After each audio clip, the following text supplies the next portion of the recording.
ప్రభునందు అత్యంత ప్రియమైనటువంటి దేవుని బిడ్డలారా, ఇప్పుడు మన ప్రభువును లోకరక్షకుడైన యేసుక్రీస్తు అతి శుభమైన నామమున చేరి ఉన్న మీకు అందరికీ ఈ వాక్యం ఉన్న ప్రతి ఒక్క బిడ్డలకు హృదయపూర్వక వందనాలు తెలియపరుస్తూ ఉన్నాను.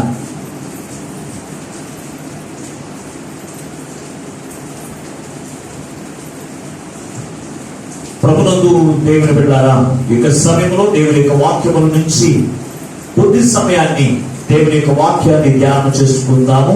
దేవుని యొక్క వాక్య ధ్యాన నిమిత్తము పరిశుద్ధ గ్రంథము నుండి రాజుల మొదటి గ్రంథము 21వ అధ్యాయము 25వ వచనాన్ని దేవుని యొక్క వాక్యముగా ధ్యానం చేసుకుందాము.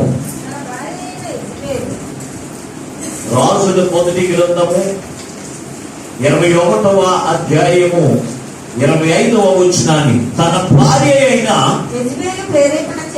యెజబెలు ప్రేరేపణ చేత యెహోవా దృష్టికి కీడు చేయ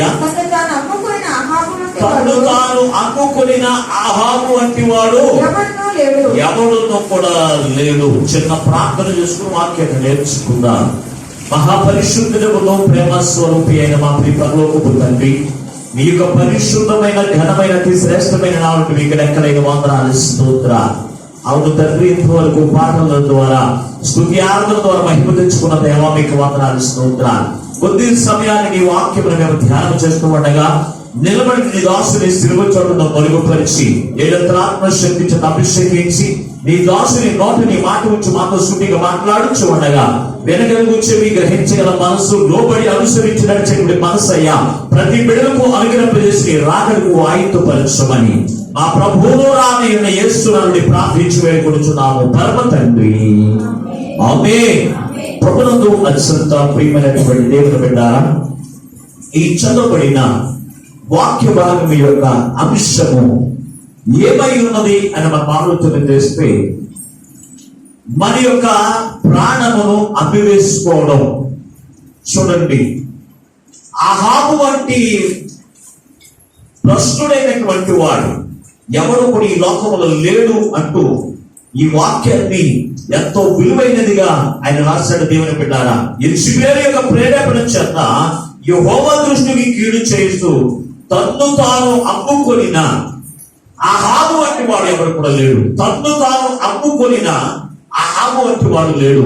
ఈ రోజున మన యొక్క జీవితంలో కూడా మనము అమ్మివేసుకోవడం అంటే ఎవరికన్నా డబ్బులకు అమ్మివేసుకోవడం కాదు. ఈ మాట ఎందుకు రాయబడి ఉంది అని ఇక్కడ చూసినప్పుడు ఎవరు ఈ యొక్క వాక్యమును సెలవిస్తూ ఉన్నారంటే, దేవుడైన యెహోవా ఏలియా ప్రవక్త నోట ఆయన ఉండి ఇక్కడ చెప్తున్నటువంటి మాట ప్రభువును దేవుని బిడ్డలారా, ఎవరి యొక్క ప్రేరేపణ చేత నడిపించబడుతూ ఉన్నాడు అహాబు అంటే తన భార్య అయిన యెజబెలు యొక్క ప్రేరేపణ చేత అతను నడిపించబడుతూ యెహోవా దృష్టికి ఎలా ఉన్నాడు తెలుసు అంటే దోషిగా కనపడుతూ ఉన్నాడు.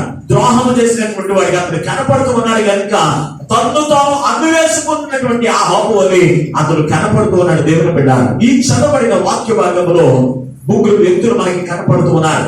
ఒకటి యెజబెలు, రెండవది అహాబు, మూడవది ఎవరైనా ఆలోచన చేస్తే ఏలియా ప్రవక్త. దేవుని బిడ్డలారా, ఇక్కడ చూసినప్పుడు ఈ ముగ్గురు యొక్క డిస్కషన్ మనం ఆలోచన చేస్తే అహాబు ఇక్కడ మనకి కనపడుతూ ఉన్నాడు. అహాబు అనగా ఆ మాటకు అర్థము ఏమైందంటే పెద్ద తండ్రి లేకపోతే చిన్న తండ్రి అని అర్థం ఇచ్చేటువంటి పేరు తెలిసేటువంటి వాడు అహాబు మహారాజు. దేవుని బిడ్డలారా, ఈ అహాబు ఇశ్రాయేలు యొక్క 10 గోత్రికులకు ఇతను మహారాజుగా 21 సంవత్సరముల పరిపాలన చేసినటువంటి ఈ మహారాజుగా ఇతను కనపడుతున్నాడు. దేవుని బిడ్డలారా, ఇతను పరిపాలించేది ఎవరిని అంటే ఇశ్రాయేలు ప్రజలైన వారిని పరిపాలించడం. ఇశ్రాయేలు ప్రజలైన దేవుని యొక్క బిడ్డలైన వారు, దేవుని యొక్క బిడ్డలైన వారిని దేవుని యొక్క మార్గంలో పెంచుతూ, దేవుని యొక్క మార్గంలో వారిని నడిపిస్తూ, దేవుని యొక్క ఆశీర్వాదములకు వారు వారసులుగా ఉన్నవారు చేయవలసినటువంటి ఈ మహారాజు అతను ఎవరిని పేరు చేసుకున్నాడు అని మనం ఆలోచన చేస్తే యెజబెలుని వివాహం చేసుకున్నాడు.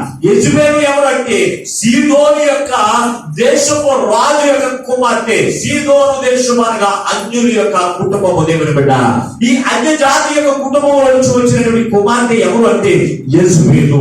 ఈ యెజబెలు ఎటువంటి అంటే ఇతను మగాడికి ఒక స్త్రీ కింద జీవించే కుమార్తె కాదు ఈమె.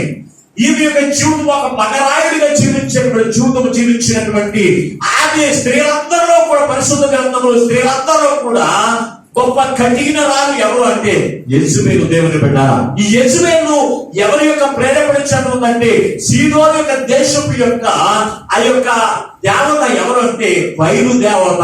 ఆ బయలు దేవత దగ్గర పెరిగినటువంటి కుమార్తె ఎవరు అంటే ఈ యెజబెలు. దేవుని బిడ్డ, ఈ యెజబెలు ఏ దేశంలో తెలుసు అంటే ఇతను వివాహం చేసుకున్న తర్వాత యెజబెలు ఆహాబు యొక్క జీవితమును మార్చివేసింది. చదువుదాం ఒక్కసారి పరిశుద్ధ గ్రంథముల నుంచి ఈ రాజులు మొదటి గ్రంథము 16వ అధ్యాయము. ఈ రాజులు మొదటి గ్రంథము 16వ అధ్యాయం 30వ వచనం నుండి కొంచెం చదువుకుందాం. ఒమ్రీ కుమారుడైన అహాబు తన పూర్వీకులందరినీ నిచ్చినంతగా యెహోవా దృష్టికి చెడుతనము చేసెను. నెబాతు కుమారుడైన యెరోబోము జరిగించిన పాపక్రియలను అనుసరించి నడుచుకొనుట స్వల్ప సంగతి అనుకుని అతడు సీదోనీయులకు రాజైన ఎక్కయ్యలు కుమార్తె అయిన యెజబెలును వివాహం చేసుకుని బయలుదేవతను పూజించుచు వారికి బ్రొక్కుచు ఉండెను. శుక్రవారము తాను బయలుకు కట్టించిన మందిరమందు బయలుకు ఒక బలిపీఠము కట్టించెను. మరియు ఆహాబు దేవతా స్తంభమును నిలిపెను. ఈ ప్రకారము అహాబు తన పూర్వీకుల ఇశ్రాయేలు రాజులందరికంటే ఎక్కువగా పాపము చేసి ఇశ్రాయేలు దేవుడైన యెహోవాకు పాపము పుట్టించెను. ప్రభువును దేవుని బిడ్డలారా, ఇతడు చేసినటువంటి పని ఎవరు చేసుకున్నాడంటే వివాహము యెజబెలుని వివాహం చేసుకున్నారు. యెజబెలు అన్య స్త్రీ అనగా దేవతలను ఆరాధించేటువంటి కుమార్తె కనుక యెజబెలు ఎప్పుడైతే వివాహం చేసుకున్నాడో యెజబెలు అనే మాటకు అర్థము స్వచ్ఛమైన. ఏంటంటే అర్థము స్వచ్ఛమైన పేరుకెళ్ళినట్టు కుమార్తె ఎవరంటే యెజబెలు. అయితే ఆమె ఎవరిని ఆరాధిస్తుందంటే సర్వ సృష్టిని కలగజేసిన దేవుని ఆరాధన చేయకుండా సృష్టిని ఆరాధించేటువంటి కుమార్తె కనుక ఆమెను వివాహం చేసుకున్నాడు. యెజబెలు కఠిన మనసు కలిగినటువంటి అహాబు అయితే మెత్తని స్వభావం కలిగినటువంటి వారు. అయితే యెజబెలు ఎవరు అంటే ఒక అన్యురాలు. దేవుని బిడ్డలారా, అన్యురాలు వివాహం చేసుకున్నప్పుడు ఇతను చేసిన పని ఏమిటి?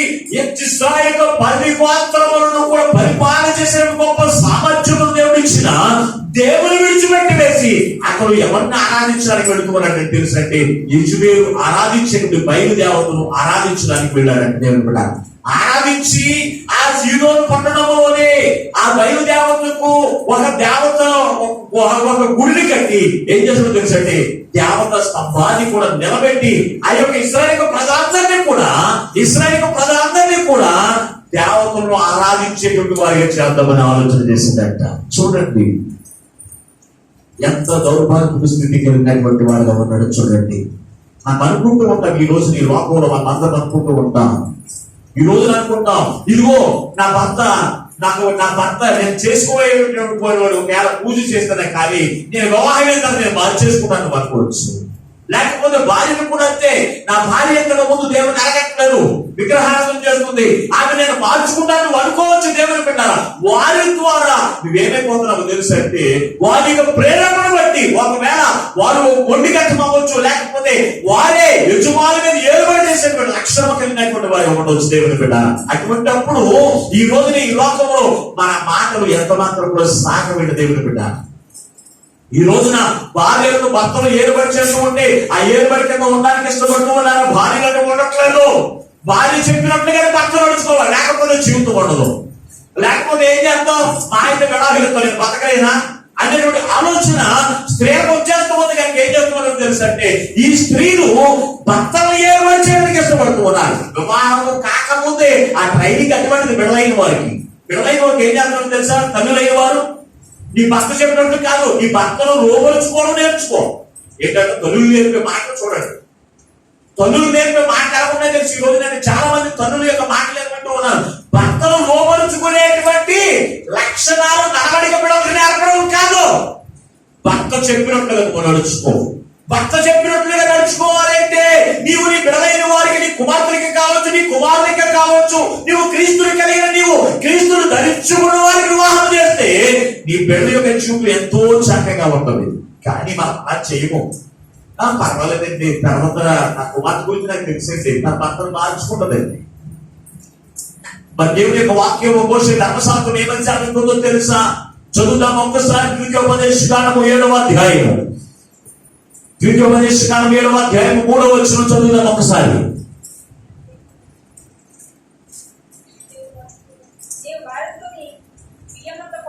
నీవు వారితో బియ్యం పొందకూడదు, వాని కుమార్తెలకు కుమార్తెని ఇవ్వకూడదు, వాని కుమారునికి నీ కుమార్తె ఇవ్వకూడదు, నీ కుమారునికి వాని కుమార్తెలను పుచ్చుకొనకూడదు. నన్ను అనుసరింపకుండా ఇతర దేవతలను పూజించినట్లు నీ కుమారుని వారు మళ్ళించుదురు, నీ కుమారుని అవమానించుదురు.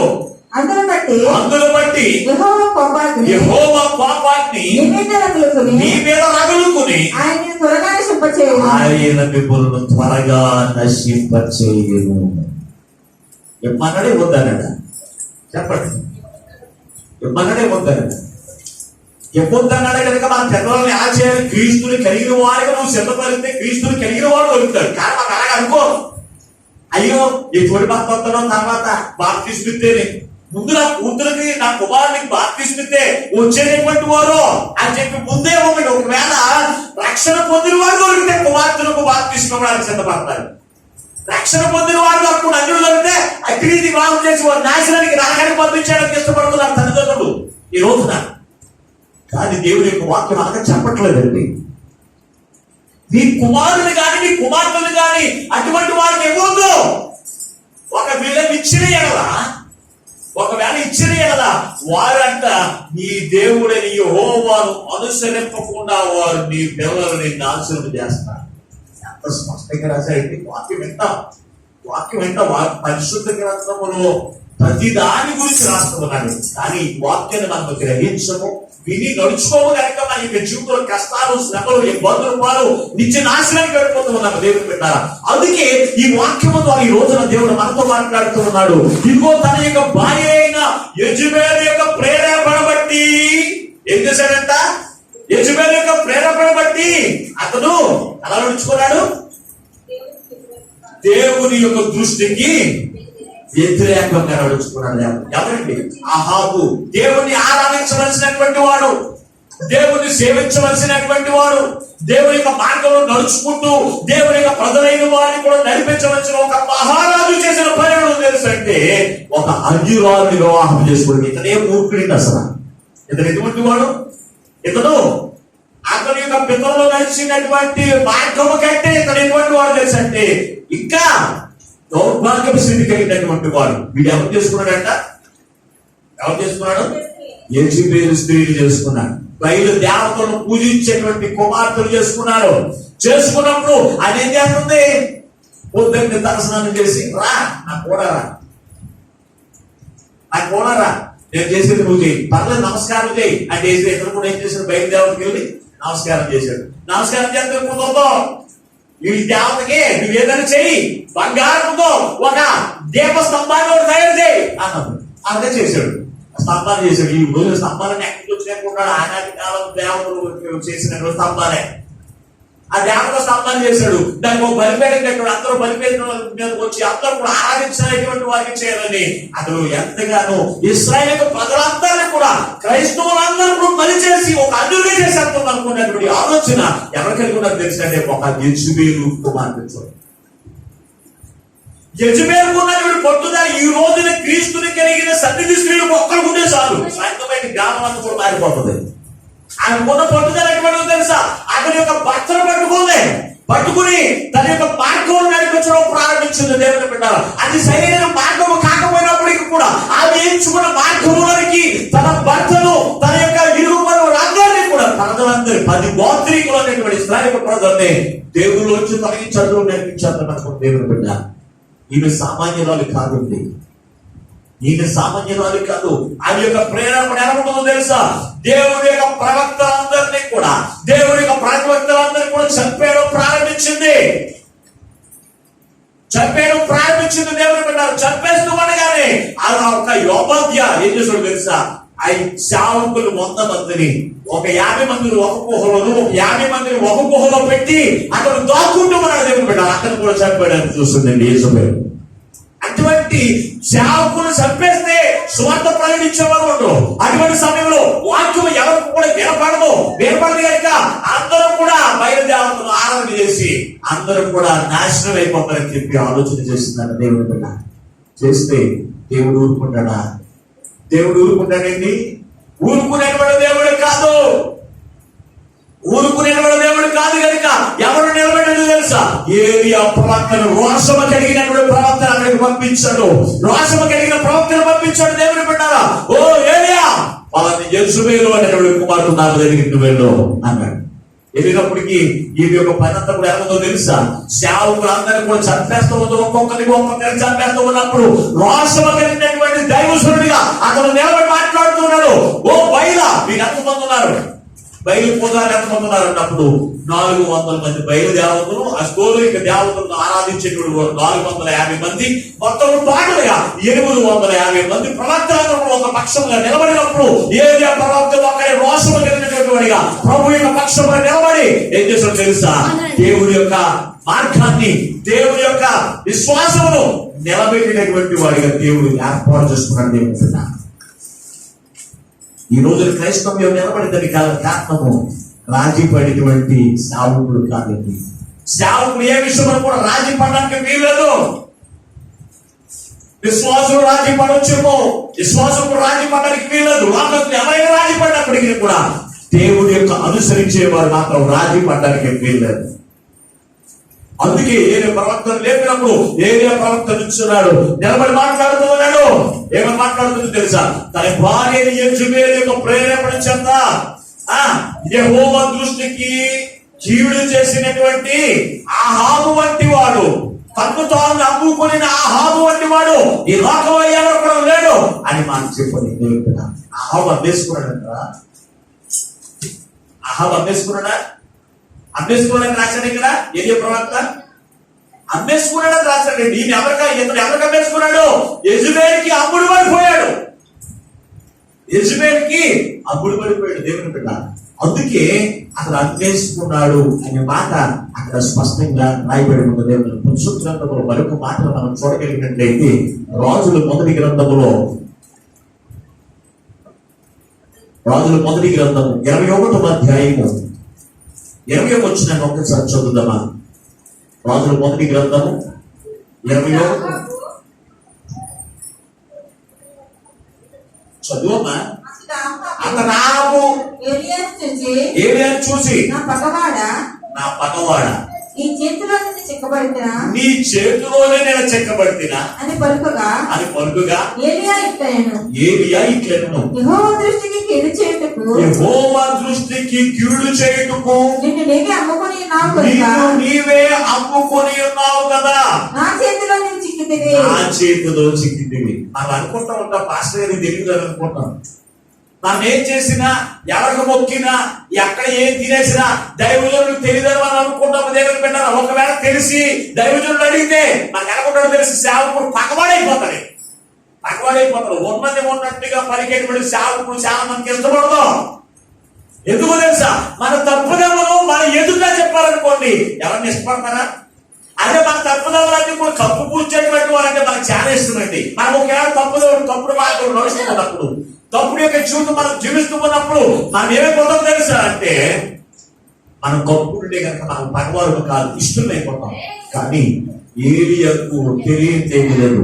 ఏలియా తెలుసుకున్నాడు కనుక వచ్చేమని మాట్లాడుతున్నాడు తెలుసా? ఏలియా ఎప్పుడైతే ఆ హోమరాజు దగ్గరికి వచ్చాడో ఏమని మాట్లాడుతున్నాడు తెలుసా? నా పగవాడా అని మాట్లాడుతున్నాడు. ఏం చేసింది హోమరాజుకి ఏలియా? పగవాడైపోవడానికి కారణం ఏమిటి? దేవుని ఉన్నట్టుగా ప్రకటించడమే, చేసినప్పుడు తప్పుదమ్మను ఎత్తి చూపించడమే పగవాడు. ఈ రోజున సేవకుడు దేవునికి ఆత్మ చేత మీరు చేస్తున్నటువంటి తప్పుదమ్మను వాక్యము ద్వారా మీకు బయలుపరుస్తూ ఉన్నప్పుడు మనం అనుకుంటాము తెలుసా? దేవుడి మీద కోపం కదంట, పాస్టర్ గారి మీద కోపం. మన పాస్టర్ గారి అన్ని నా గురించి చెప్పాను, నేను ఆ చర్చి కాదు ఇంకో చర్చి కాదు, అంటే దేవుడి మీద కోపం కదా అనుకుంటామా? నా పగవాడా అని మాట్లాడుతున్నాడు దేవుడు బిడ్డారా. ఇదే రాజు ఏమైనా మాట్లాడుతున్నాడు. ఒకనొక సమయంలో యుద్ధానికి బయలుదేరాడు ఆ రాజు. యుద్ధానికి బయలుదేరినప్పుడు వెళుతూ ఉన్నాడంట. వెళుతూ ఉన్నప్పుడు సేవకులు పిలిపించుకున్నాడు. సేవకులు పిలిపించుకుని నేను యుద్ధానికి వెళ్ళవచ్చు అని వెళ్ళకూడదు అని చెప్పేసి అడుగుతున్నాడంట. అడుగుతూ ఉన్నప్పుడు అక్కడ ఉన్నటువంటి 400 మంది కూడా ఏమన్నారంటే నువ్వు వెళ్ళవచ్చు పర్వాలేదు అన్నాడంట. అంటే అతనికి ఈ రాజు ఏదంటే అదే అనేటువంటి వారికి బొమ్మలు వేస్తారని చెప్పి వారందరూ కూడా ఏమన్నారు తెలుసా, నువ్వు వెళ్ళొచ్చు పర్వాలేదు వెళ్ళండి అన్నాడు. నీకు గొప్ప విజయం దేవుడు ఇస్తాడు, మేము ఆశీర్వదిస్తాం మీరు వెళ్ళండి అన్నారంట. కానీ వీళ్ళు తప్ప ఎవరైనా ఉన్నారని అడిగినప్పుడు ఒకడు ఉన్నాడు, సిక్కే అనేటువంటి వాడు. ఒకడున్నాడు సిక్కే అనేటువంటి ఒక ప్రవక్త ఉన్నాడు. అతను ఎప్పుడు నేను నాకు వేరుకరమైన మాటలు చెప్పడు, అతను తగవాడు. చదువు ఒకసారి ఆ వాక్యం కూడా ఒకసారి చూద్దాం. ఒకసారి ఈ రాజులు 2వ గ్రంథంలో మొదటి గ్రంథంలోని 22వ అధ్యాయంలో వచ్చినాను. 22వ అధ్యాయంలో వచ్చినాం. అది ఇశ్రాయేలు రాజు నిన్న కుమారుడైన మీకాయ అని వాడు ఒకడున్నాడు. అతని ద్వారా మనం యెహోవా యందు విచారణ చేయవచ్చును కానీ అతడు నన్ను గూర్చి వేలు ప్రకటింపక కీడే ప్రకటించును గనుక అతని యందు నాకు ద్వేషము కలదు. అతడు యందు నాకు ద్వేషము కలదు. ఏమని మాట్లాడుతున్నారంటే ఇశ్రాయేలు రాజు అంటే ఎవరు? యాహాబు రోజు మాట్లాడుతున్నాడు. ఇంకెవరైనా ఉన్నారా ప్రవక్తలు అని అడుగుతూ ఉన్నప్పుడు ఎవరున్నారంట? మీకాయ అనేటువంటి ప్రవక్తున్నాడు. అయితే అతను నన్ను గురించి ఎప్పుడు కూడా శ్యామ గురించి పలకడం, ఎప్పుడు చూసినా అభిషేకమైన మాటలు మాట్లాడుతూ ఉంటాడు. నీకు విషయం కలగదంటాడు, లేకపోతే నా జీవితంలో జీవితం రాదని చెప్పి మాట్లాడుతూ ఉంటాడు. ఇది అతను నాకు పగవాడైపోయాడు. ఏం చేశాడు పక్క అంటే మనందరికి కూడా వేదికరమైన మాటలు మిమ్మల్ని దీవించుడు కాక, మిమ్మల్ని ఆశీర్వదించుడు కాకంటే సేవకుడు ఎటువంటి వాడు?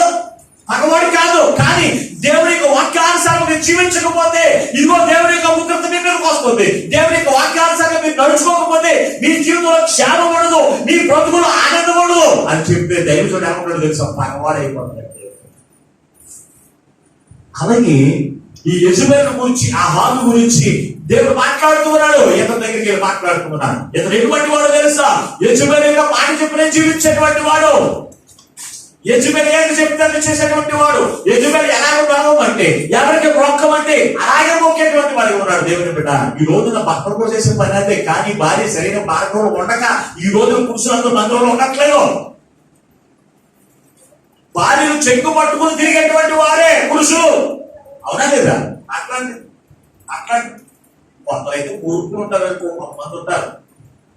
ఆడైతే ఎవరు మాట్లాడారు కానీ చాలా మంది ఇచ్చిగా 180 మంది భార్య చెయ్యట్టుకుని ఎక్కడికి రమ్మంటే అక్కడికి వెళ్ళేవారు. కానీ భార్య మందిరికి రమ్మని ఆడవు. నువ్వు రాకపోతే ఈ రోజు నేను భోజనం మానేస్తానని కూర్చుంది అనుకోండి, ఏం చేస్తాడు? మాట్లాడరా? ఒక కూడ చదువుతాడు, నువ్వు తినకపోతావు. నువ్వు తింటున్నావా లేదా పని ఆల్రెడీ గమనించుకుంటే ఉంటాడు. ఎటు తిరిగి వచ్చినా కానీ కొండ చూసుకుంటూ ఉంటాడు. నువ్వు తిన్నావా లేదా, కొండ ఖాళీ అయిందా లేదా చూసుకుంటానే ఉంటాడు. తినలేదు ఒక పూట, 2వ పూట కూడా చూస్తాను నేను. అప్పుడు నువ్వు తెలియదు అనుకో, ఎందుకు నీకు బాగా పర్లేదు కానీ నేను వస్తాడు మంది.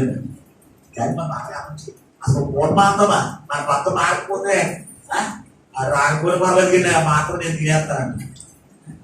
అందుకే నీ భర్త మారట్లేదు. యెజబెల్ ఏం చేసింది? తన భర్త ఎటువంటి వాడు? మూర్ఖుడు. పితరులందరికంటే ఇటువంటి అహాబు వంటి రాజే లేదన్నాడు ఇక్కడ పరిశుద్ధ గ్రంథంలో. అటువంటి మూర్ఖుడు సహితము కూడా ఎవరు మార్చేశారండి? యెజబెల్ మార్చేసింది. యెజబెల్ మార్చేసింది.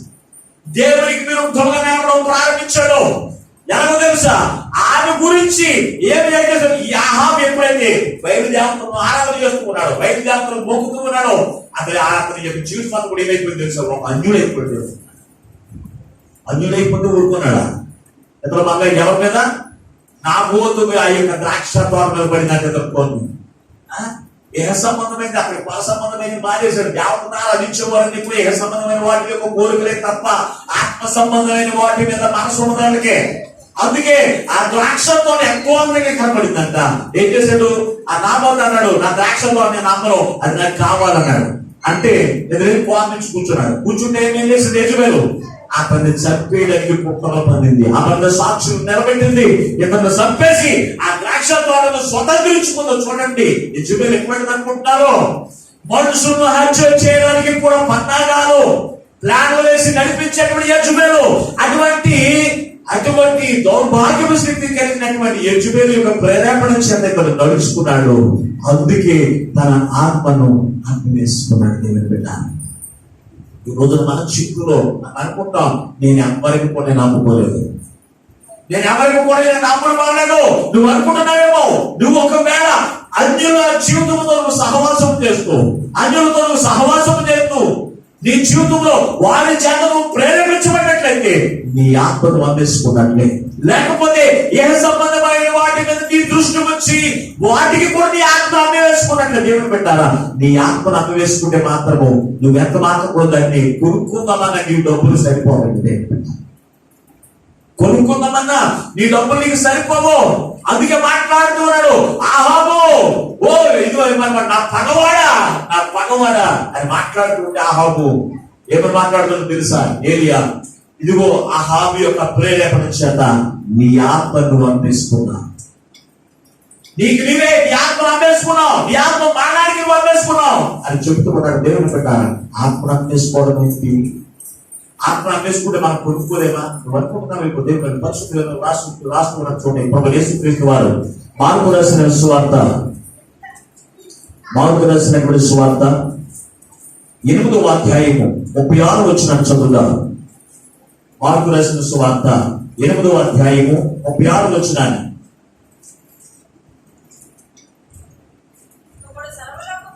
ఒకడు సర్వలోకమును సంపాదించి తన ప్రాణమును పోగొట్టుకుంట వానికి ఏమి ప్రయోజనము?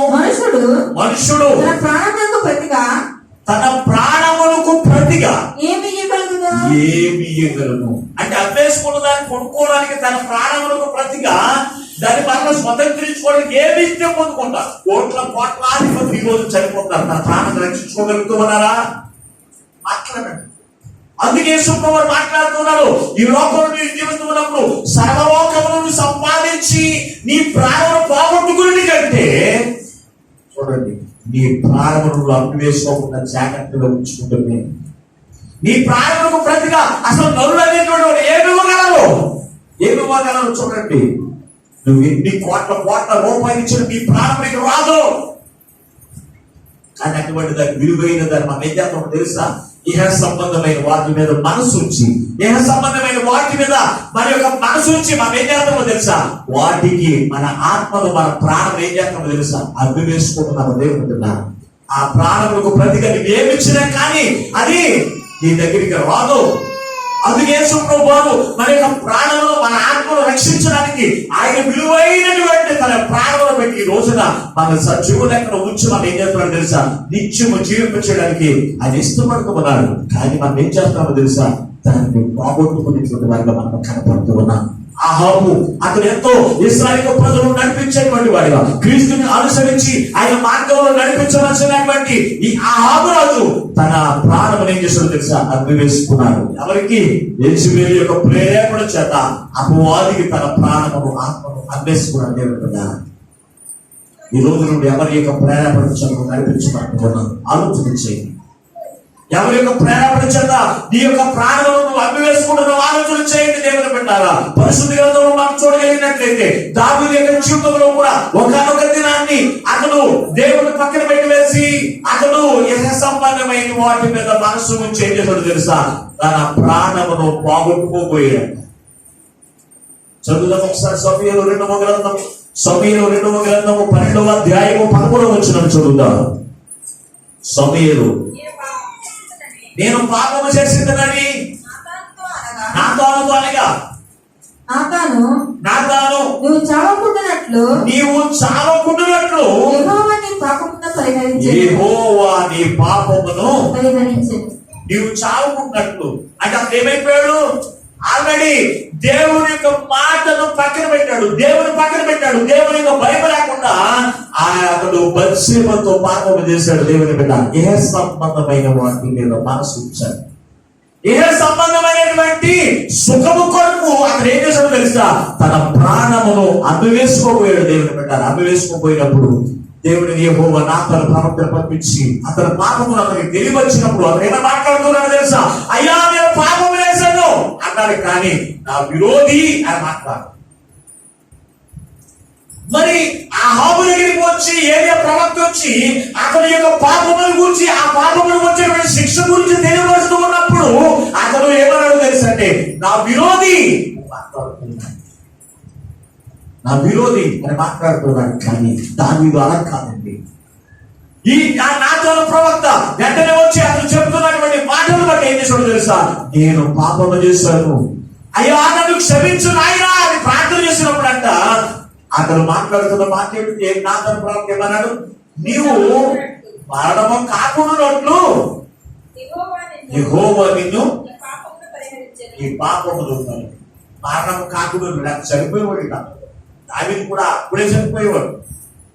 కానీ అతని యొక్క ఆత్మను ఏ సంబంధమైన కోరికలకు అభివేకడానికి అతను సిద్ధపడ్డాడు. కానీ ఆమె ఏం చేసాడు తెలుసా? దేవుని యొక్క మాటను బట్టి తన ప్రాణమును మాత్రం రక్షించుకోవడానికి ఒక అవకాశం అతను పొందుతున్నాడు. కానీ అహాబైకి అలా కాదండి. ఈ రోజున దేవుని యొక్క వాక్యానుసారంగా మీరు జీవించండి, లేకపోతే ఎలా శిక్ష పొందుతారని సేవకుడు చెప్తూ ఉంటే మనకేమైపోతాడు? సేవకుడు విరోధి. మనుషుల వారు కనపడతాం, మనుషుల వారు కనపడవు. 2-3 వారాలు కనపడవు, 4 వారు ఒక మేళ మనసు నెమ్మది కుదిరితే మధ్య పోతాం, లేకపోతే ఈదులు అంటే తిరుగుతాం. ప్రభుత్వం దేవుని బిడ్డలు చాలా జాగ్రత్తగా ఆలోచించండి. ఇక ఉన్నటువంటి అహాబు అతను చేసినటువంటి పనిని అతనికి దేవునికి ఆత్మ చేత ప్రేరేపించబడి అతను చెబుతూ ఉంటే నా విరోధి అని మాట్లాడుతున్నప్పుడు ఆయన ప్రవక్త అంటున్నాడు, యేసుక్రీస్తు యొక్క ప్రేరేపణ చేత నీ ప్రాణమును నీ ఆత్మను నువ్వు అమ్మివేసుకున్నావు. ఎందుకు అమ్మేసుకున్నావు అని అక్కడ మాట్లాడుతున్నాడు. అయినప్పటికీ అతను బుద్ధి రాలేదు. అయినప్పటికీ అతను బుద్ధి రాలేదు కనుక అతను ఏం చేశాడో తెలుసా? అతడు మానించాడు. ఆ మానవ ఎలాగో తెలుసా? భయంకరమైన మానవు.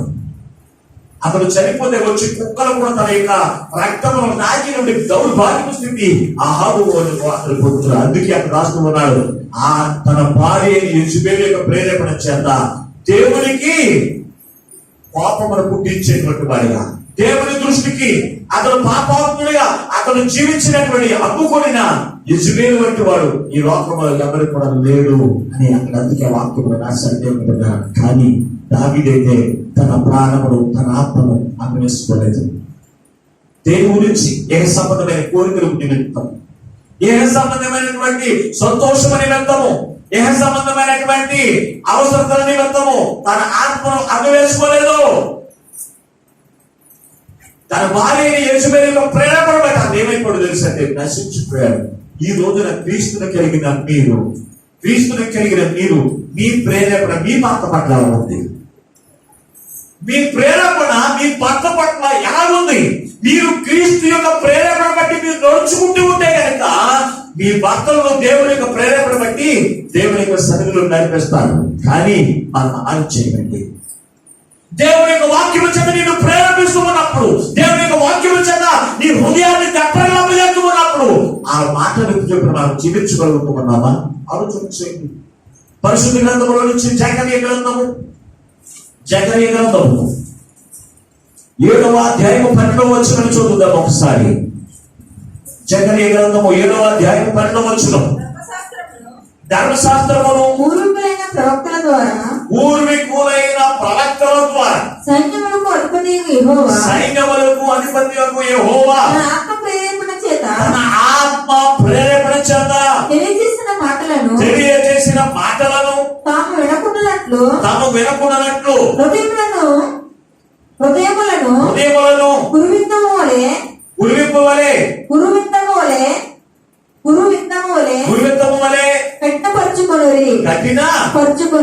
పరుచుకొనిరి గనుక సైన్యములకు అధిపతి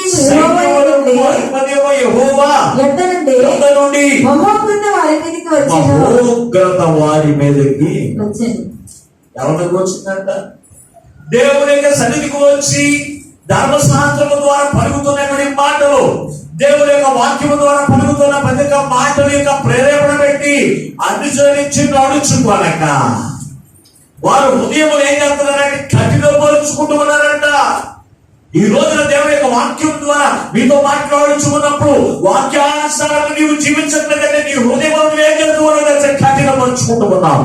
దేవుడు నిన్ను ప్రేరేపిస్తూ ఉన్నప్పుడు ఆ ప్రేరేపణ పక్కన పెట్టి వేసి నీ ప్రేరేపణ చెప్పుడు నడుచుకోవడం ప్రారంభిస్తూ ఉంటాం. ఒక్కొక్కసారి దేవుని యొక్క సన్నిధిలో చాలా మందికి దేవుని యొక్క వాక్యం ద్వారా మాట్లాడుతున్నప్పుడు చాలా మందికి ప్రేరణ కలుగుతుంది. కొంతమందికి నేను రక్షణ పొందాలని ప్రేరణ కలుగుతుంది. కొంతమందికి అయితే ఇదిగో నాకు ఉన్న దాంట్లో నేను దేవునికి ఇచ్చానని ప్రేరణ కలుగుతున్నాడు. అయినప్పటికీ కూడా మనం ఏం చేస్తామో తెలుసా, అయిపోయిన తర్వాత ఇంటికి వెళ్తాక మనం ఏమైపోతాం, మనం సానబడిపోతాం.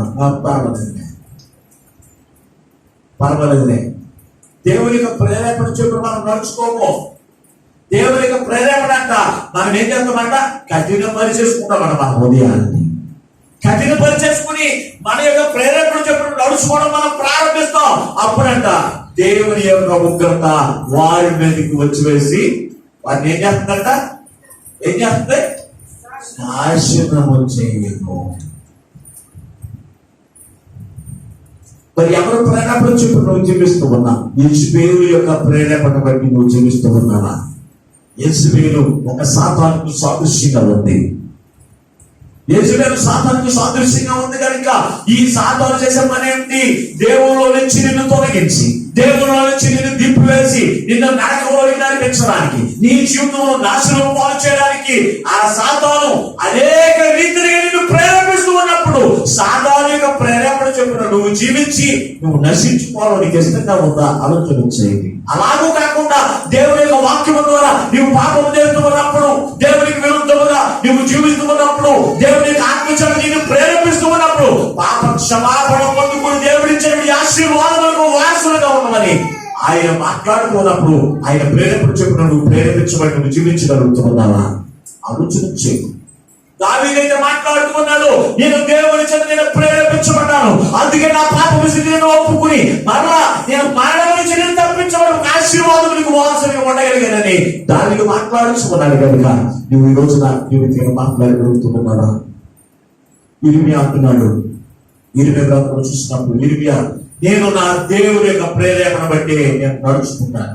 చదువు ఒకసారి ఇర్మియా గ్రంథం నుంచి 20వ అధ్యాయం వచ్చినాను చదువుతాను. ఇర్మియా గ్రంథము 20వ అధ్యాయము 7వ వచనాన్ని.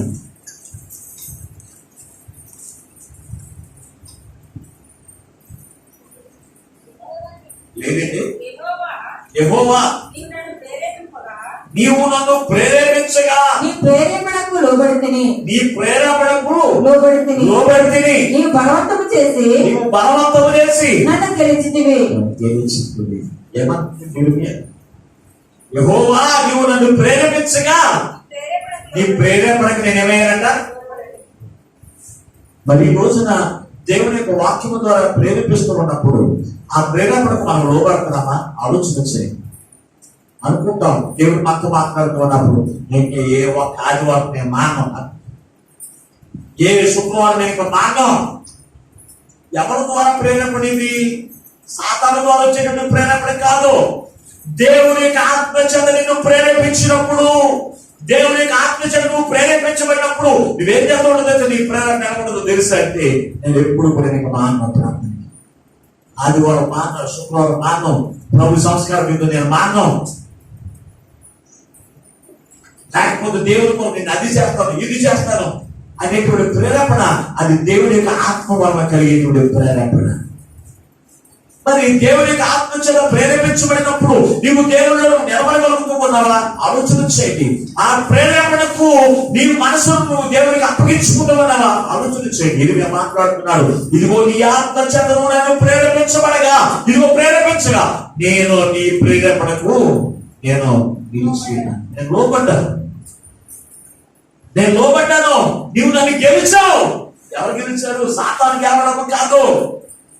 మనము సాతాన్ని గెలిచేటువంటి వారిగా ఉండాలి. సాతాను గెలవడం అంటే ఏ సంబంధమైన మాట మీద, ఏ సంబంధమైన వాటి మీద నీ మనసు ఉంచి నువ్వు జీవిస్తూ ఉంటే నువ్వు సాతాన్ని గెలిచడం కాదు, సాతాన్ని నేను గెలుస్తావు. యెజబెలు యెజబెలు ఆహాబును గెలవడానికి గల కారణం తెలుసు అంటే ఆహాబు యొక్క మనసంతా నిహ సంబంధమైన వాటి మీద మాత్రమే తన మనసు ఉండేది. ఈ లోకంలో నేను సంపాదించుకున్న పొలాలని, ఈ లోకంలో ఏ సుఖాన్ని నేను పొందుకున్నాను, ఈ లోకంలో ఏ ఆనందాన్ని నేను పొందుకోవాలనే మనసు అతను కలిగినటువంటి వాడిగా ఉన్నాడు కనుక యెజబెలు అతన్ని జయించగలిగింది. యెజబెలు అతను ప్రేరేపిస్తున్నప్పుడు ఆ ప్రేరేపణకు అతను లోబడిపోయాడు. అందుకే దేవుని దృష్టికి ఏమన్నాడు తెలుసా? విరోధముగా పాపం చేసేటువంటి లక్షణాలు అతను వచ్చేస్తున్నాయి. నరహత్య చేయకూడదన్నాడు.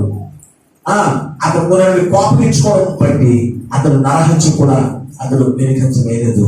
యెజబెలు ఆమె ఎలా ఉందో ఆమె యొక్క మనసు ఎటువంటి తెలుసు అంటే సేవకులు కూడా లెక్క చేయలేని జీవితం. ఏలియా రోషము కలిగిన ప్రవర్తన మాట్లాడుతూ ఉంది.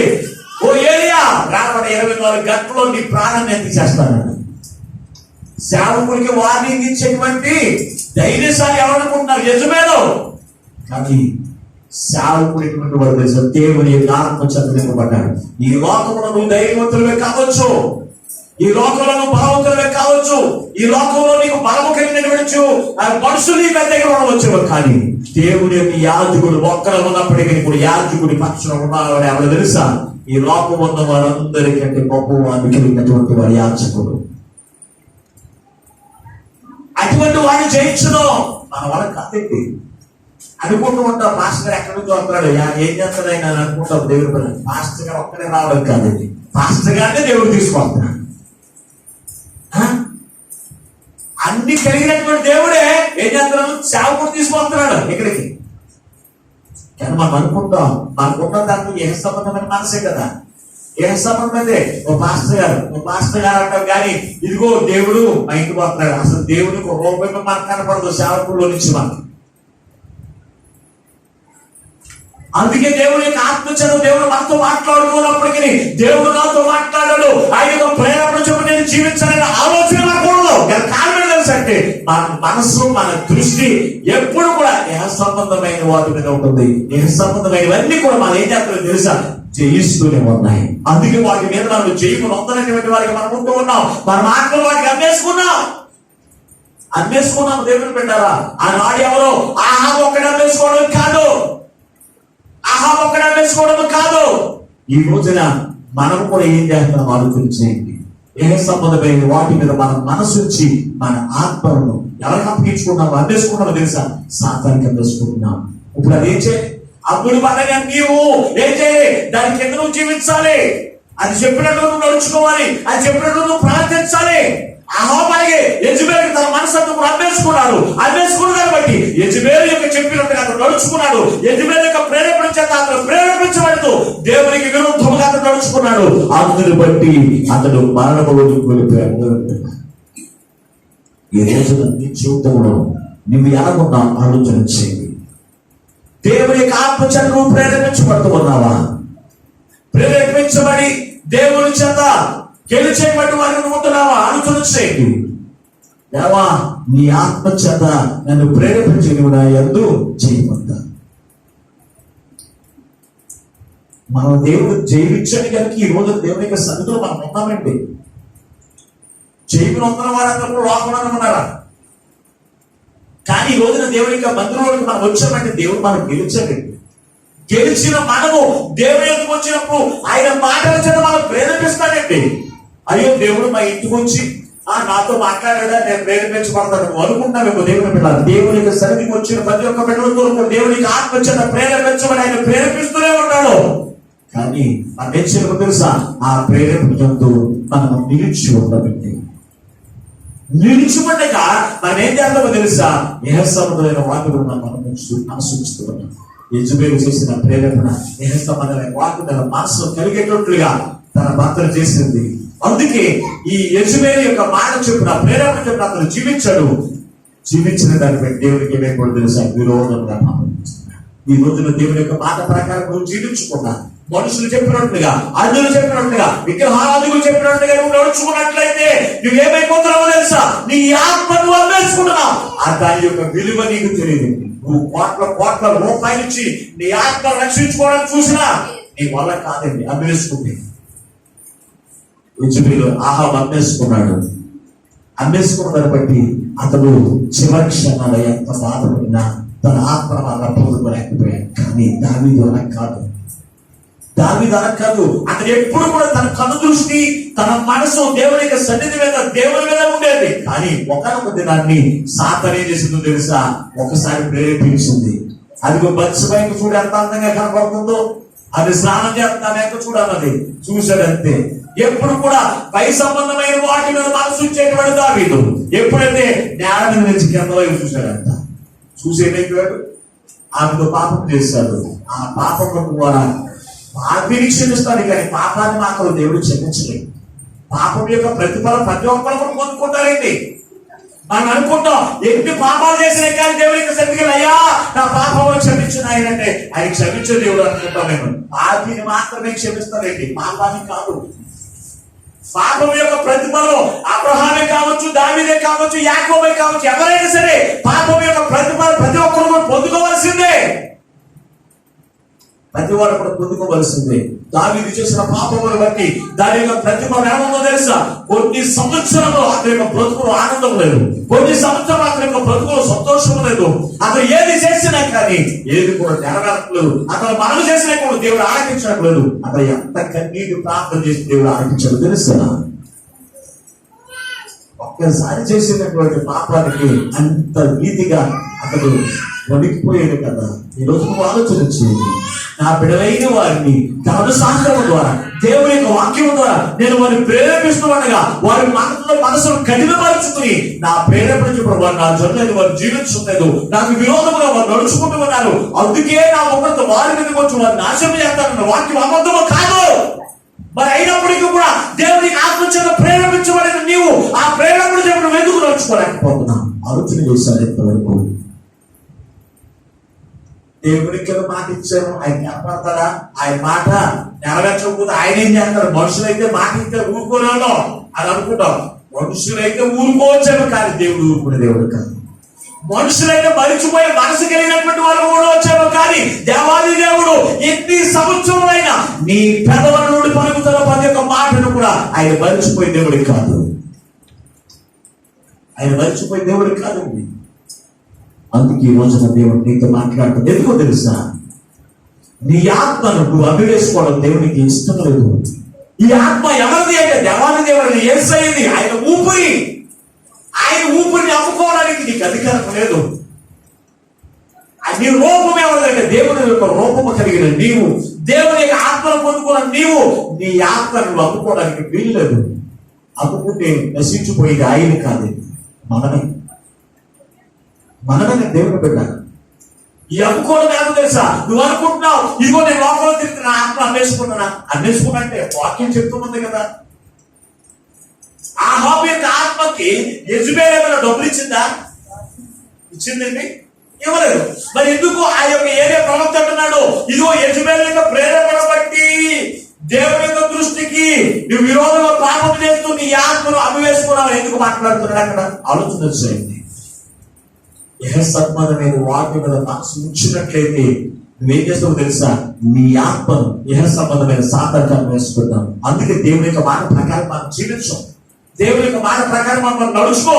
సాతాను చెప్పినట్లుగా, లోకం చెప్పినట్లుగా, లోకంతులు చెప్పినట్లుగా మనం నడుచుకుంటాము, కానీ దేవుడు చెప్పినట్టుగా మనం నడుచుకోవాలి. ఎందుకు తెలుసా? నీ ఆత్మను అమలుపడిపోయింది.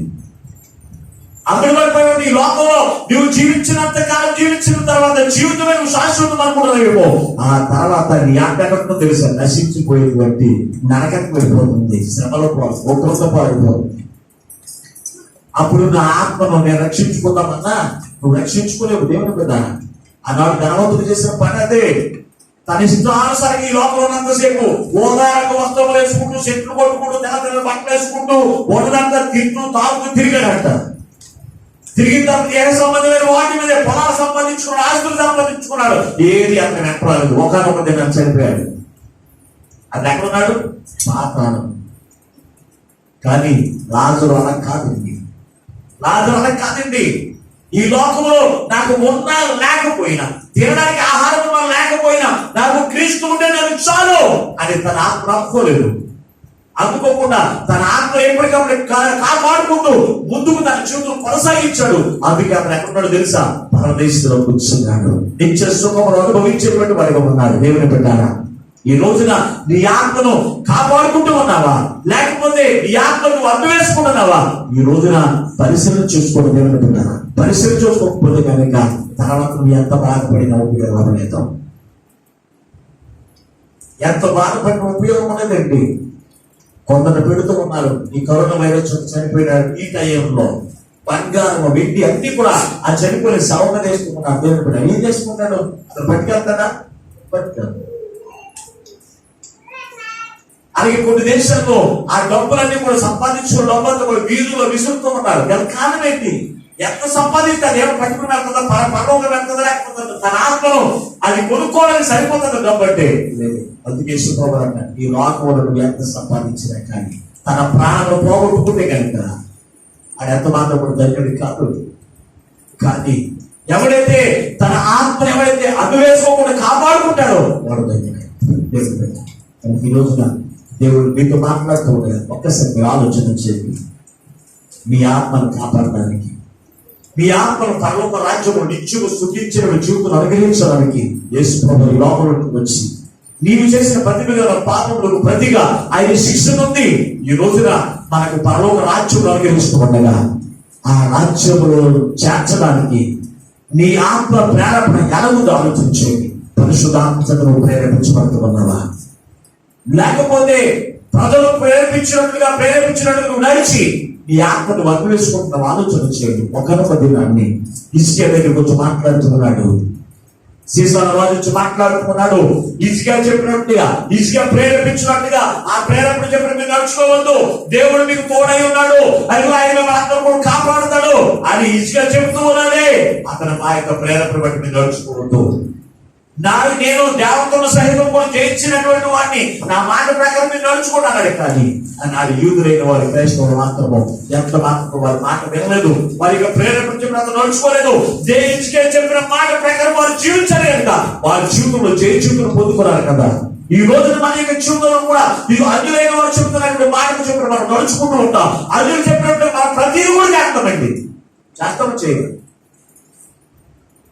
ఒక గోదాలు వచ్చి నీ ప్రాణం పాపం ఉన్నట్టు ఒక కోడి తీసుకొచ్చి తనకి పోతే కానీ నువ్వు బతకవాలని అనుకోండి. ఏం చేస్తాం? అది 1000 రూపాయలు కోడి అయిన సరే తీసుకొచ్చి పోసి అని చెప్పినట్టు చేస్తామో చేయము. ఒక సిద్ధాంతం వచ్చి నువ్వు ఇక్కడ గోడ కట్టుకోకపోతే నీ ఇంట్లో పెద్ద తలగా వేసిపోతాను అనుకోండి. ఏమంటా? ఏం చేస్తాం? చేస్తామో చేయము. మాట్లాడరే మా తమ్ముడు ఉన్నాడండి, మా పిల్లల అబ్బాయి. మొన్న అడ్డు తిరుగుతూ ఇద్దరు వచ్చారంటే అమనస్తుంది వచ్చానంట. అబ్బాయి నీకు కొడుకున్నాడు కదా అన్నట్టు ఉన్నాడు. మరి నేను చచ్చిపోతున్నాడు, మరి ఏంటి పరిస్థితి? ఇది కంగారు వచ్చినప్పటికే ఎందుకనేమో మా మామగారు గుంటలో ఉన్నారు. అడగన్నప్పటికి కంగారు వచ్చి బాబు కూడా మా ఇంటికి అన్నాడు. తీసుకెళ్ళాడు, కూర్చోబెట్టాడు. మరి అది ఏం చేశాడో తెలియదు. మరి కొడుకు చచ్చిపోకుండా కూర్చేయాలి, లేకపోతే నీ కొడుకు వల్ల సచివులు అక్కడ ఉంటాడు అన్నాడు. మరి ఎంత కూర్చోతుందంటే 5,000 అవుతాయి. 5,000 అయిపోతే 5 బాబు ఎలాగా కుదరదు అన్నాడు. అయితే ఎలాగా మరి నీ ఇష్టం, నీ కొడుకు చచ్చిపోతుంది, మరి ఏంటి పరిస్థితి, నేను వెళ్ళిపోతున్నాను నీకు అయ్యో నువ్వు లెక్క అని చెప్పి అప్పుడు ఎక్కడో ఎప్పుడు నుంచో దాచుకుంటాడు 3,500. పాస్టర్ గారికి ఎప్పుడు 100 రూపాయలు బాగుంటే ఏం చేశాడు? 3,500 పట్టుకొచ్చారు చేతులు పెట్టిన తర్వాత ఏమన్నా తెలుసా? సరే మరి నేను పూజ చేస్తున్నాను, అందరికీ కట్టు అని ఎదురు ఇచ్చాడు. వెళ్ళిపోయిన తర్వాత కొంతసేపు వరకు ఏం చేసాడు? దేవుడికి చేసిన తర్వాత మళ్ళీ ఎక్కడ తిరుగుతున్నాడు. దొరుకుతాడా? ఒక అన్యుడు చెప్పింది, ఒక పూజారి చెప్పింది, ఒక సిద్ధాంతి చెప్పింది, ఒక చేతబడి చేసేవాడు చెప్పింది చేస్తాము. కానీ దేవుడి యొక్క వాక్యం చెప్పినప్పుడు మనం ఎందుకు చేయమంటే దేవుడి యొక్క భయం మనకు లేదు. దేవుడు నిన్ను ప్రేరేపిస్తూ ఉన్నప్పుడు నువ్వు ప్రేరేపించకుండా ఉంటే నువ్వు నాశనం అయిపోతావని దేవుడి యొక్క వాక్యం చెప్తూ ఉంటే మరి వాక్యానుసారం ఎందుకు జీవించలేదు? ఆలోచన చేస్తావా? ప్రియమైనటువంటి దేవుని బిడ్డ, దేవుడి యొక్క వాక్యానుసారం మీరు జీవించండి, నేను మిమ్మల్ని దీవిస్తాను, దీవెనలు మీకు ఇస్తానంటున్నారు. కానీ అస్సలు ఆ వాక్యం నమ్మకం. ఎప్పుడు చూసినా లోకం చెప్పినట్టుగా నడుచుకోవడం, లోకం ప్రేరేపించినట్టుగా నువ్వు నడుచుకోవడం, ఇదే మన బ్రతుకు. అందుకే మన జీవితంలో జయ జీవితం ఉండట్లేదు. మన జీవితంలో ఎంత మాత్రం ఎదుగుదల ఉండకపోవడానికి గల కారణం తెలుసా అంటే అందరూ చెప్పినట్టు చేస్తారు కానీ దేవుడు చెప్పినట్టు నాకు చేయలేదు. ఎంత దౌర్భాగ్య స్థితిలో ఆలోచన వచ్చి ఈ రోజు నువ్వు ఎవరి చేత ప్రేరేపించబడతావు తీర్మానం చేసుకుని వెళ్ళాలి. ఈ రోజు గృహానికి వెళ్ళేది ఎవరు తెలుసా? ఎంతవరకు నువ్వు ఎవరి చేత ప్రేరేపించబట్టి నడుచుకుంటున్నావు, ఎవరి యొక్క ప్రేరేపణ బట్టి నువ్వు ప్రవర్తిస్తున్నావు నడుచుకుంటున్నావు అనేది ఆలోచన చేయండి. ఒకవేళ నీ జీవితంలో ఆనందకరమైన జీవితమును నిత్య జీవముఖమైన జీవితం పొందుకోవాలి అంటే దేవునికి ఆత్మ చేత ప్రేరేపించబడి దేవునికి ఆత్మలో నువ్వు నిలిచి నువ్వు జీవించి చూడు. అప్పుడు నీ బ్రతికేలా ఉండదు. దావీదు నిలిచి చూశాడు కనుక అతని యొక్క జీవితంలో జయ జీవితం పొందుకున్నాడు. అతని జీవితం అపజయం లేదు. అతని జీవితంలో ఎప్పుడు కూడా ఆయన అంటున్నాడు, మనోహరమైన స్థానంలో నాకు స్థలము ప్రాప్తించును. దావీదు మాట్లాడుతున్నాడు యెహోవాలో జీవించినప్పుడే మనోహరమైన స్థానాల్లో నాకు ఏమైంది, నాకు స్థలము నేను పొందుకున్నాను. మరి ఆ మాట మనగా గుర్తుకున్నాడు. ఆలోచించి ఎందుకో తెలుసా? ఈ లోకంలో ప్రేరేపించబడిన వారందరూ, ఈ లోకంతో ప్రేరేపించబడిన వారందరూ, సాతాను యొక్క ఆలోచన చేత ప్రేరేపించబడిన వారందరూ ఆ మాట చెప్పలేరండి. చెప్పగలగాలి అంటే కనుక ఆనాడు దావీదు వలె మనం జీవించి మనం చూడాలి. అంతేకాకుండా యెజబెలు చెప్పినట్టు ప్రేరేపించబడి మనం జీవితే కనుక మనం నిత్య నాశనం ఎక్కువైపోతాము. దేవుని బిడ్డ అప్పుడు చివరి క్షణంలో ఎంత బాధపడుతున్నాను. ఏది నుంచి మాట్లాడుతున్నాడు, ఏది వచ్చి తన తప్పును మాత్రం తెలియదు. నా పగవాడా, నేనంటే నీకు అంత కోపం ఏంటి? మీరందరూ సంఘస్తులు అంటే నాకు చాలా ఇష్టం. ఎవరి మీద నాకు కోపం ఉండదండి, ఎవరి మీద కోపం ఉందండి. అందుకే నేనేం చేస్తాను, ప్రతి ఒక్క పేరు పెట్టి ప్రతిరోజు ప్రార్థన చేస్తూనే ఉంటాను. కానీ కారణం తెలుసా? నా బిడ్డలందరూ కూడా దీవించబడాలి, నా బిడ్డలందరూ కూడా ఆశీర్వాదకరంగా ఉండాలి, నా బిడ్డలందరూ కూడా నిత్య వారసులుగా ఉండాలి అని ఎప్పుడు కూడా ప్రార్థించేందుకు తెలుసండి. మీరంటే నాకు అంత ఇష్టపడే సంఘస్తులంటే. అంతేగాని పలానా రోజంటే మాస్టర్ గారికి ఇష్టం, నేనంటే ఇష్టపడను. కొంతమంది ప్రేరణ లేకుండా తెలుసా? ఎక్కువ దేవుల్లో ఉన్నవారు యాజకులతో మాట్లాడుతున్నారు అనుకో, చాలా మంది పాడదండి ఇష్టపడదు. ఆ పాడుతున్నారుగా అర్థం మాట్లాడుతున్నారు మాస్టర్. అయ్యో నేను దేవుల్లో ఉండలేదు నిలకడగాను అని ఆలోచన రాదండి క్రైస్తవులకి. ఉంటుందా? దేవుని యొక్క పనిలో బలంగా వాడబడుతున్నారు అనుకోండి, వారితో ఒక చదువుగా ప్రేమతో మాట్లాడడం అనుకోండి, నాకు ఇష్టపడదు. మొహం మారిపోతాయి మాస్టర్ గారు అని చూసి. మరి ఎవరు ప్రేరణ అనుకున్నారు? సాతాను యొక్క ప్రేరేపణ అటువంటిది. దాని యొక్క ప్రేరేపణ చెప్పుడు నువ్వు నడుచుకున్నావా? యెజబెలు యొక్క ప్రేరేపణ బట్టి ఆ హోము నడుచుకున్నాడు. ఏమైపోయి తెలుసా? నాశనం అయిపోయాడు. దేవుని యందు విశ్వాసములో ఉన్న వారి యొక్క ప్రేరేపణ, దేవుని యందు భయభక్తులు కలిగినటువంటి ప్రేరేపణ నువ్వు ఎప్పుడైతే నడుచుకుంటావో తప్పనిసరి నీ బ్రతుకు. అవిశ్వాసం యొక్క ప్రేరేపణ మనం నడుచుకోవడానికి వీల్లేదు. సాతాను యొక్క ప్రేరేపణ చెప్పిన మనం నడుచుకోవడానికి వీల్లేదు. అబ్రహాము అమోరీయుల మధ్యలో నివసించాడు. అమోరీయులు ఎన్ని సంవత్సరాలు ఉన్నారు అంటే 7 సంవత్సరములు అబ్రహాము మధ్యలోనే ఉన్నారు. అయినప్పటికీ కూడా ఎన్నిసార్లు ప్రేరేపించుంటారు అబ్రహాంని ఆలోచన చేయండి. కానీ వారి ప్రేరేపణ చెప్పిన ఎంత మాత్రం అబ్రహాం నడుచుకోలేదు. ఒక్కడే క్రైస్తవుడిగా ఉన్నాడు. ఒక బలిపీఠం కట్టుకున్నాడు. ఆ ప్రాంతంలో బలిపీఠం కట్టుకుని దేవునికి మాత్రమే ప్రార్థన చేసుకున్నాడు, దేవునికి మాత్రమే ప్రోత్తుకుంటున్నాడు. కానీ ఇంకా అక్కడ ఉన్నటువంటి అమోరీయులు కలిగినటువంటి దేశంలో ఏ దేవతకు కూడా చెప్పిన వారు ప్రేరేపించబడలేదు. అందుకే అబ్రహాం అంతగా దీవించగలరు. ఈ రోజున నీ చుట్టూ ఉన్న వారు అన్యులు కావచ్చు, నీ చుట్టూ ఉన్న వారు దేవతను ఆరాధించేవారు కావచ్చు, దేవతల చేత ప్రేరేపించబడిన వారికి కావచ్చు. వారి మాటలు చెప్పిన నువ్వు జీవించావా? ఆ హాపు వలె నువ్వేమైపోతావు తెలుసా? ప్రస్తుతుడు అయిపోతా. ఇందుకు ఈరోజు దేవునితో మాట్లాడుతున్నాడు. ఇంతవరకు దేవుని ఆత్మ చేత ప్రేరేపించబడకపోతే ఈ వాక్యం మీద నీవు ఇది మొదలుకుని దేవుని ఆత్మ చేత ప్రేరేపించబడుతూ దేవుడు నీతో మాట్లాడుతూ ఉండగా, నీ హృదయాన్ని ప్రేరేపిస్తూ ఉండగా, అయ్యా ఆ మాట ప్రకారం నేను జీవించగలుగుతున్నా బలిపించాను అడగండి. దేవుడు మిమ్మల్ని ఏం చేస్తాడు? స్థిరపరుస్తాడు, బలపరుస్తాడు. దేవుడు అంతేకాకుండా ఏ తీర్మానం లేకుండా ఒట్టి మనసుతో దేవుని మందిరానికి వచ్చి ఒట్టిగా మందిరానికి వచ్చారో లేదని వచ్చి మందిరాన్ని చిటికెళ్ళని లేదా ఇంటికి వెళ్ళిపోతున్నారు అనుకోండి, దాని వల్ల ఉపయోగం అనేటువంటి భక్తి, అది ఉపయోగం లేదండి. దేవుని యొక్క సన్నిధికి వచ్చిన మనము దేవుని యొక్క ఆత్మచేత ప్రేరేపించబడి దేవుని యొక్క ఆత్మచేత నడిపించబడి దేవుని యొక్క ఆశీర్వాదములకు మనం వారసులుగా ఉండాలి. కానీ దేవుని యొక్క శాపానికి కానీ దేవుని యొక్క ఉగ్రత కానీ మనం నాశనం అవ్వడానికి వీల్లేదు. కానీ అహాబు తన ఆత్మను అమ్మేసుకున్నాడు. అందుకని నశించిపోయాడు. దావీదు తన ఆత్మను అమ్మివేసుకునేటువంటి ప్రేరణ ఆహ్వానించినప్పటికీ కూడా మరలా దేవుని యొక్క పాప క్షమాపణ పొందుకొని, అయ్యా నీ ఎదుట పాపం చేశాను అయ్యా, నన్ను క్షమించు నాయనా అని మరలా ఏం చేస్తున్నాడు, వెంటనే నాతను ప్రవర్తకున్నాడు. నీవు మానవ కాపమున్నట్లు దేవుడు నీ పాపమును పరిహరించి ఉన్నాడు. అవునా లేదా? మరి ఈ రోజున పాపం చేయని వారు ఎవరు? మాటల ద్వారా, క్రియల ద్వారా, ఆలోచన ద్వారా, ఉద్దేశముల ద్వారా దేవుడి నుంచి తొలగిపోయి లోకానుసారంగా జీవించేవారు ప్రతి ఒక్కరు కూడా ఉన్నారు. కానీ మరి ఒకనొక సమయం నీకు ఇచ్చినప్పుడు, ప్రశ్చాత్తాప పడనని ఒక సమయం నీకు ఇచ్చినప్పుడు, మరి ప్రశ్చాత్తాపం నీలో రాకపోతే కనుక నీ పాపానికి క్షమాపణ పొందుకోలేవు. అందుని బట్టి దావీదు వలె నీ ఆత్మను రక్షించుకోలేవు.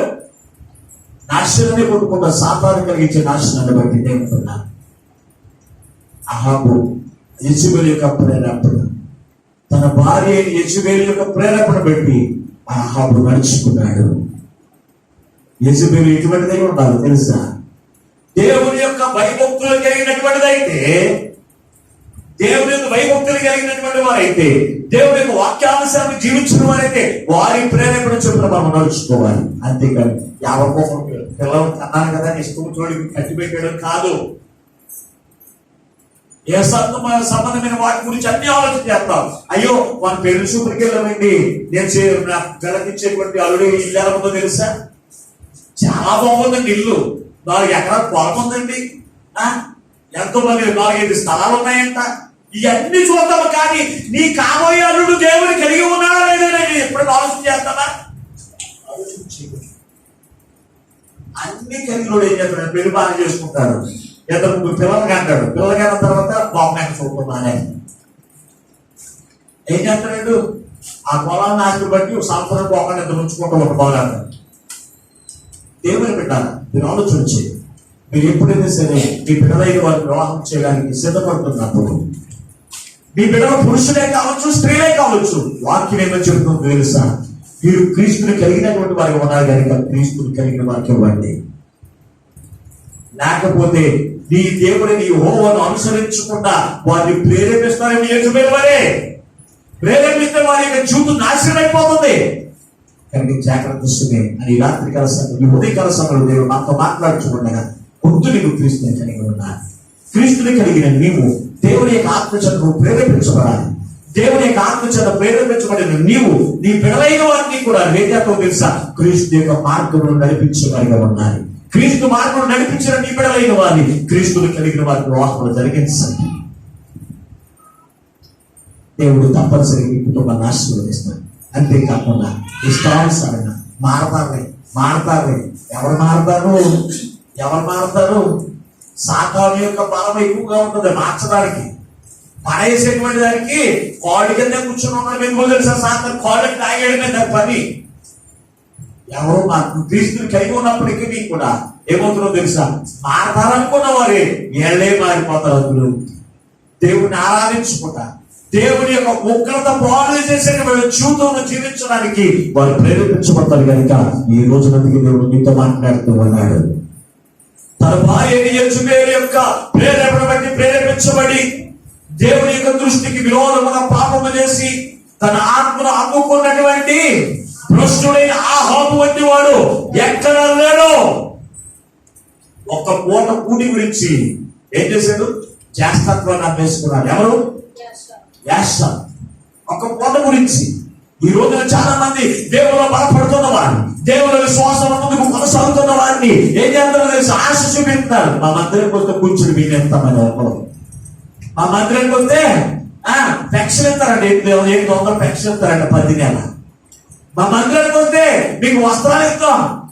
ఏంటి మందిరానికి మొత్తం ఏంటి వస్త్రాల గురించి? ఈ రాశి చూపించారు, దేవుడు చూపించలేదు. దేవుడి యొక్క మార్గంలో నడవండి. దేవుడి యొక్క ఆశీర్వాదం కార్యం చెప్పట్లేదు. దేవుని పెట్టారా?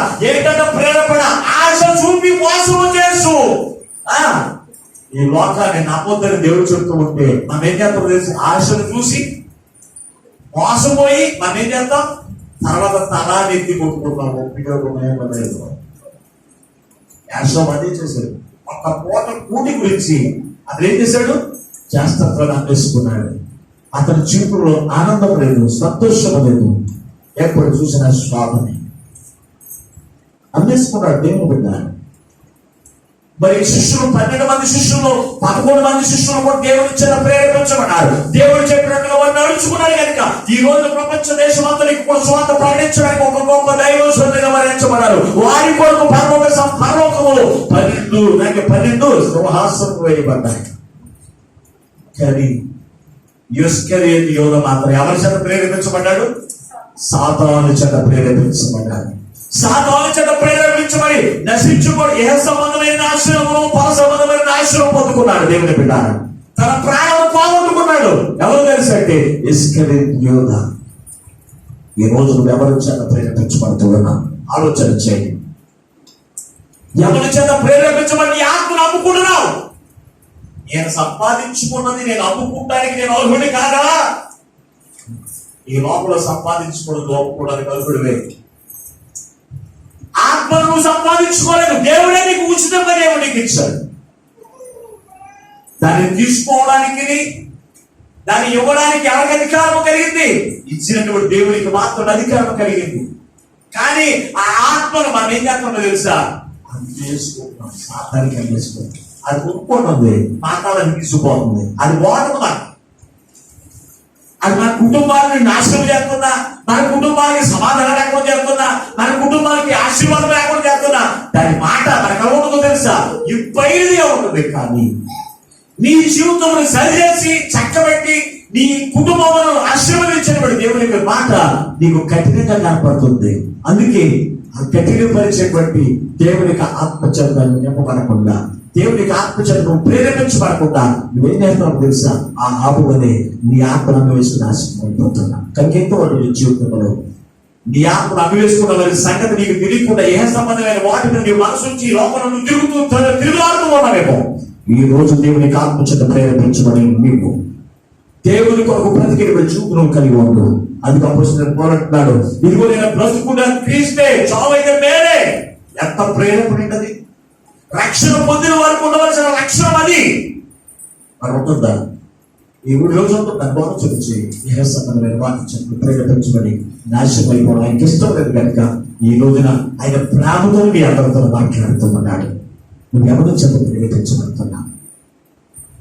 యెజబెలు మనసు కలిగినటువంటి పాపంలోనికి నడిపించేటువంటి యెజబెలు మనస్సు, నరకానికి నడిపించేటువంటి యెజబెలు మనస్సు, అటువంటి వారితో ప్రేరేపించబడి లోపల నువ్వు జీవిస్తూ ఉంటే కనుక ఈ రోజు అటువంటి వారి యొక్క మాటను పట్టించుకోవద్దు.